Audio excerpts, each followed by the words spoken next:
بسم اللہ الرحمن الرحیم۔ تمام سننے اور دیکھنے والوں کو السلام علیکم۔ حضرت عمر بن مہدی کرب الزبیدی کا نام اسلامی تاریخ کے بہادر شخصواروں میں آتا ہے۔ بہت کم لوگ تلوار بازی اور نیزہ بازی میں ان کا مقابلہ کر سکتے تھے۔ طاقت اور شہزوری کی بنا پر ان کو ہزار بہادر شخصواروں کے برابر مانا جاتا تھا۔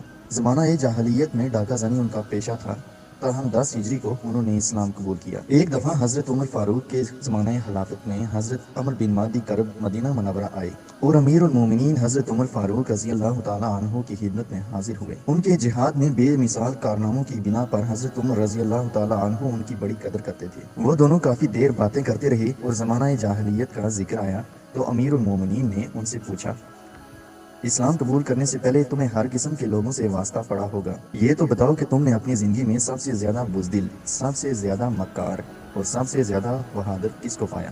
حضرت عمرو بن مہدی کرب نے عرض کیا، امیر المومنین، میرا واسطہ ایسے آدمیوں سے بھی پڑا ہے جن کا آپ نے ذکر کیا۔ قبولیت اسلام سے قبل میری زندگی ڈاکہ زنی اور مار داڑ میں گزرتی تھی، کبھی کسی قبیلے پر حملہ اور کبھی کسی قبیلے پر چھاپا۔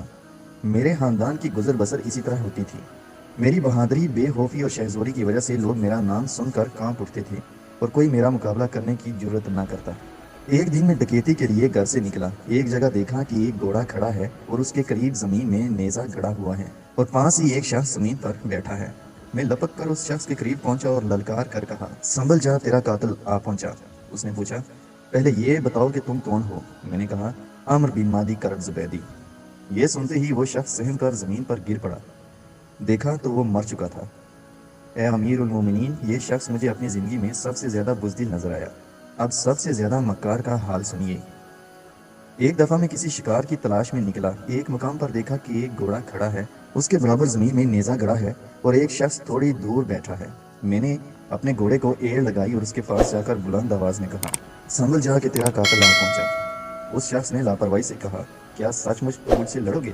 میں نے کہا، ہاں، بس یوں سمجھو کہ میری تلوار تمہارا کام تمام کرنے والی ہے۔ وہ بولا، تم کون؟ میں نے کہا، عمر بن مہدی کرب زبیدی۔ وہ بولا، اچھا تو تم عمر بن مہدی کرب ہو، لیکن جو کچھ تم کر رہے ہو یہ بہادروں کا طریقہ نہیں۔ میں نے کہا، کیوں؟ اس نے بولا، میں پیادہ ہوں اور تم سوار، اگر مرد ہو تو قسم کھاؤ کہ جب تک میں گھوڑے پر سوار نہ ہو جاؤں، ہتھیار نہ سنبھالوں، مجھ سے نہیں لڑو گے۔ میں نے قسم کھائی کہ جب تک وہ سوار نہ ہوگا میں اس سے ہرگز نہ لڑوں گا۔ میرے قسم کھاتے ہی وہ شخص اٹھا اور گھوڑے کے قریب آ کر اطمینان سے زمین پر بیٹھ گیا۔ میں نے کہا، یہ کیا؟ وہ بولا، نہ میں گھوڑے پر سوار ہوں گا اور نہ میں تم سے لڑوں گا۔ اگر تم نے اپنی قسم توڑی اور مجھ پر حملہ کیا تو سارے زمانے میں عہد توڑنے والے بزدل کے لقب سے مشہور ہو جاؤ گے۔ اے امیر المومنین، میں اب مجبور ہو گیا کہ اسے چھوڑ کر اپنا راستہ لوں۔ اس شخص سے بڑھ کر مکار میں نے اپنی زندگی میں کسی کو نہیں دیکھا۔ اب وہ شخص جس کی بہادری کو میں زندگی بھر نہ بھلا سکوں گا، اس کا حال سنیے۔ ایک دن میں ڈاکہ زنی کے لیے صحرا میں جا رہا تھا کہ مجھے ایک خوبصورت نوجوان نظر آیا۔ وہ گھوڑے پر سوار میری طرف آ رہا تھا۔ قریب آ کر اس نے سلام کیا۔ میں نے سلام کا جواب دیا اور اس سے پوچھا، تم کون ہو؟ نوجوان بولا، میرا نام حارث بن سعد ہے۔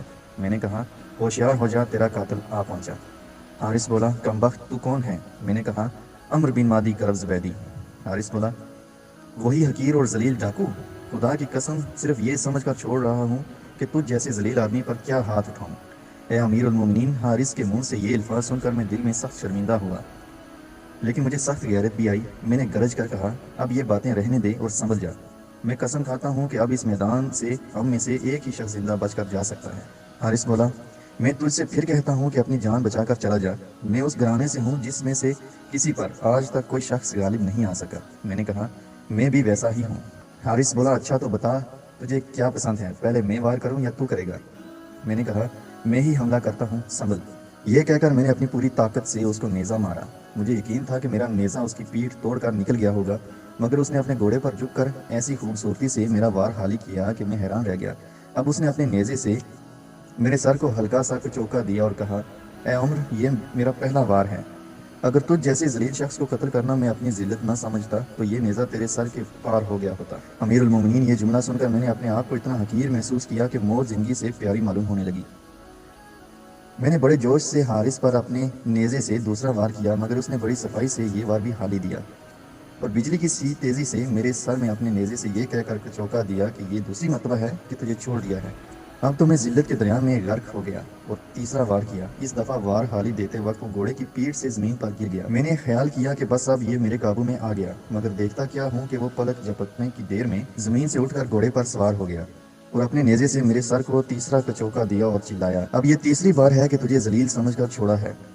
میں بولا، نہیں، تو مجھے قتل ہی کر ڈال تاکہ عرب کے سواروں کو میری ذلت کی خبر نہ پہنچے۔ حارث بولا، اے عمرو، قصور 3 ہی بار معاف کیا جاتا ہے، اب چوتھی بار میں غالب آیا تو یقیناً تجھے قتل کر ڈالوں گا۔ اے امیر المومنین، اس کی یہ بات سن کر مجھ پر ایسا خوف طاری ہوا کہ اس سے مقابلے کا خیال میرے دماغ سے بالکل نکل گیا۔ میں نے اس کی بہادری کی تعریف کی اور اپنی ہار مان لی۔ میں نے اپنی زندگی میں کبھی ایسا بہادر اور بلند حوصلہ شخص نہیں دیکھا۔